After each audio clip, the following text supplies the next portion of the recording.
बिस्मिल्लाहिर्रहमानिर्रहीम। अस्सलामु अलैकुम। इल्म की बात चैनल देखने वालों को नई वीडियो में खुश आमदीद कहते हैं। दोस्तों, बनी इसराइल के ज़माने के मारूफ बादशाह कारून का महल मिस्र में नहर कारून के जनूब मगरबी जानिब वाक़ है। कहा जाता है कि ये कारून का ख़ास महल है जिसके नाम का जिक्र कुरान करीम में किया गया और अल्लाह अज़्ज़ा वजल ने इसको ज़मीन में धंसा दिया था। मज़कूरा महल में 3000 कमरे हैं। इसमें दाखिल होने वाला रास्ता भटक जाता है और बाहर आने तक दिमागी तवाज़ुन खो चुका होता है। ताहम आसार कदीमा और तारीख़ के मिस्री माहिरीन बावर करवाते हैं कि कारून का हकीकी महल इराक़ के इलाके नैनवा में वाक़ था। कदीम ज़माने के मिस्रियों ने इस महल को कसरे कारून का नाम इस वास्ते दिया कि इसके पड़ोस में नहर कारून वाक़ है। इस नहर को ये नाम इसकी कसरा तलातुम की वजह से दिया गया। इब्तदा में इसको नहर कारून का नाम दिया गया जो बाद में बिगड़कर नहर कारून हो गया। कारून ही क़ब्ल अज़ मसीह में मिस्र का बादशाह था, जबकि मालूमात के मुताबिक कारून का महल और इसका वाक़या अशूरा शहर नैनवा में पेश आया। कारून और इसके घर को ज़मीन में धंसाने का वाक़या सीरत व वाक़यात बयान करने वाले उलमा ने जिक्र किया है कि मूसा अलैहिस्सलाम ने बनी इसराइल को दरिया के पार ले जाने के बाद कुर्बानियों का इंतज़ाम हज़रत हारून अलैहिस्सलाम के सुपुर्द कर दिया। बनी इसराइल अपनी कुर्बानियाँ हारून अलैहिस्सलाम के पास लाते और वो उन कुर्बानियों को मज़बा में रखते जहाँ आसमान से आग उतरकर उनको खा लेती। कारून को हारून अलैहिस्सलाम के इस मनसब पर हसद हुआ। उसने मूसा अलैहिस्सलाम से कहा, रिसालत तो आपकी हुई और कुर्बानी की सरदारी हारून अलैहिस्सलाम की, मेरे पास तो कुछ भी न रहा। हालांकि मैं तौरात का बेहतरीन कारी हूँ, मैं इस पर सब्र नहीं कर सकता। हज़रत मूसा अलैहिस्सलाम ने फरमाया, ये मनसब हारून अलैहिस्सलाम को मैंने खुद से नहीं दिया बल्कि अल्लाह ताला के हुक्म से दिया है। कारून ने कहा, खुदा की कसम, मैं आपकी बात की तस्दीक नहीं करूँगा जब तक आप मुझे इस बात का सबूत न दिखा दें। उसकी बात सुनकर हज़रत मूसा अलैहिस्सलाम ने बनी इसराइल के सरदारों को जमा किया और उनसे फरमाया, अपनी लाठियाँ ले आओ। वो लाठियाँ लेकर आ गए तो मूसा अलैहिस्सलाम ने उन सबको अपने खैमे में जमा किया और रात भर बनी इसराइल उन लाठियों का पहरा देते रहे। सुबह को हारून अलैहिस्सलाम का आसा यानी उनकी लाठी सरसब्ज़ो शादाब हो गई और उसमें पत्ते निकल आए। मूसा अलैहिस्सलाम ने फरमाया, ए कारून, तूने ये देखा? कारून ने कहा, यह आपके जादू से कुछ अजीब नहीं। मूसा अलैहिस्सलाम उसके साथ अच्छी तरह पेश आते रहे, लेकिन वो हर वक्त आपको ईज़ा देता और उसकी सरकशी और तकब्बुर मूसा अलैहिस्सलाम के साथ अदावत दम बदम तरक्की पर थी। एक मरतबा उस कारून ने एक मकान बनाया जिसका दरवाज़ा सोने का था और उसकी दीवारों पर सोने के तख्ते नस्ब किए। बनी इसराइल सुबह शाम उसके पास आते, खाते पीते, बातें बनाते और उसे हंसाया करते। जब ज़कात का हुक्म नाज़िल हुआ तो कारून मूसा अलैहिस्सलाम के पास आया तो उसने आपसे तय किया कि दिरहम दीनार और मवेशी वगैरह में से 1000वां हिस्सा ज़कात देगा। लेकिन घर जाकर जब उसने हिसाब किताब किया तो उसकी नीयत बदल गई। ये देखकर उसके नफ्स ने इतनी भी हिम्मत ना की और उसने बनी इसराइल की एक जमात को जमा करके कहा, तुमने मूसा अलैहिस्सलाम की हर बात में इताअत की, अब वो तुम्हारा माल लेना चाहते हैं, तो तुम इस बारे में क्या कहते हो? उन्होंने कहा, आप हमारे बड़े हैं, जो आप चाहें हुक्म दीजिए। कारून ने कहा, फलानी बदचलन औरत के पास जाओ और उसे एक मुआवजा मुकर्रर करो कि वो मूसा अलैहिस्सलाम पर तोहमत लगाए। ऐसा हुआ तो बनी इसराइल मूसा अलैहिस्सलाम को छोड़ देंगे।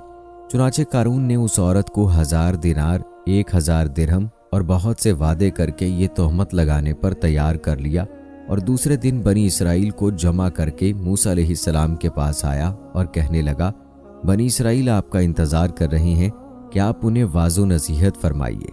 हज़रत मूसा अलैहिस्सलाम तशरीफ़ लाए और बनी इसराइल में खड़े होकर आपने फरमाया, ए बनी इसराइल, जो चोरी करेगा उसके हाथ काटे जाएंगे, जो बहतान लगाएगा उसे 80 कोड़े लगाए जाएंगे और जो जना करेगा उसकी बीवी नहीं है तो उसे 100 कोड़े मारे जाएंगे और अगर बीवी है तो उसको संसार किया जाएगा यहाँ तक कि वो मर जाए। ये सुनकर कारून कहने लगा, यह हुक्म सबके लिए है ना, खा आप ही हूँ? मूसा अलैहिस्सलाम ने फरमाया, सबके लिए है, खा मैं ही क्यों ना हूँ।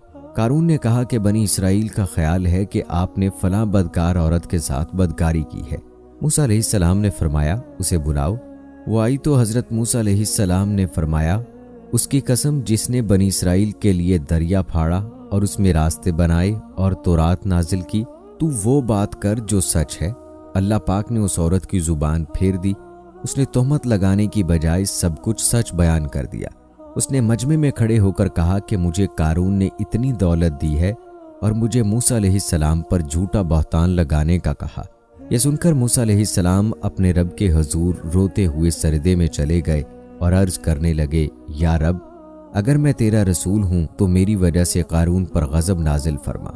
اللہ تعالیٰ نے آپ کو وحی فرمائی کہ میں نے زمین کو آپ کی فرما برداری کا حکم دے دیا ہے، آپ اسے جو چاہیں حکم دیں۔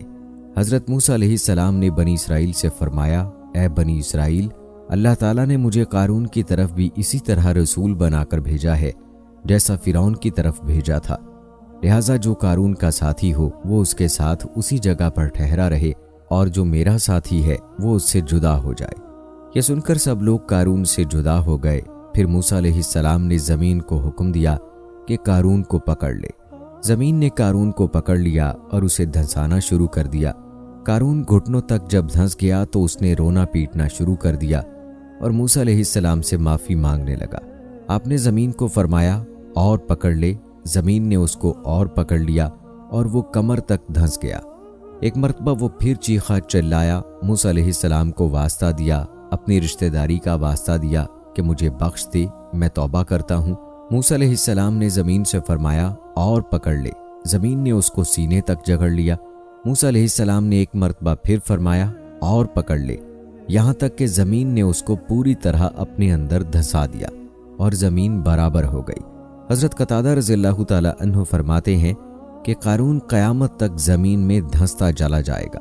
بنی اسرائیل نے قارون اور اس کے ساتھیوں کا حشر دیکھ کر کہا، موسیٰ علیہ السلام نے قارون کے مکان، اس کے خزانے اور اموال حاصل کرنے کی وجہ سے اس کے لیے بد دعا کی ہے۔ یہ سن کر آپ علیہ السلام نے دعا کی تو اس کا مکان، اس کے خزانے اور اموال سب زمین میں دھنس گئے اور غائب ہو گئے۔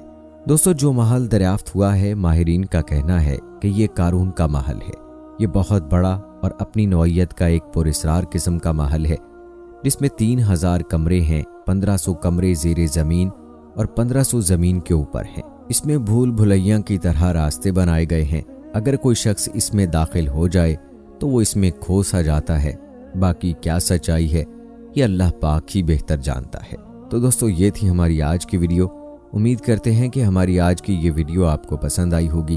آج کی اس ویڈیو کے متعلق اپنی رائے کا اظہار کمنٹ باکس میں لازمی کیجیے گا۔ اگر آپ نے ابھی تک ہمارا چینل سبسکرائب نہیں کیا ہے تو ابھی سبسکرائب کر لیں، ساتھ میں بیل نوٹیفیکیشن کو ضرور آن کر لیجیے گا تاکہ لیٹسٹ اپلوڈ ہونے والی ویڈیوز کا نوٹیفیکیشن آپ تک بر وقت پہنچتا رہے۔ مجھے اگلی ویڈیو تک اجازت دیں۔ فی امان اللہ۔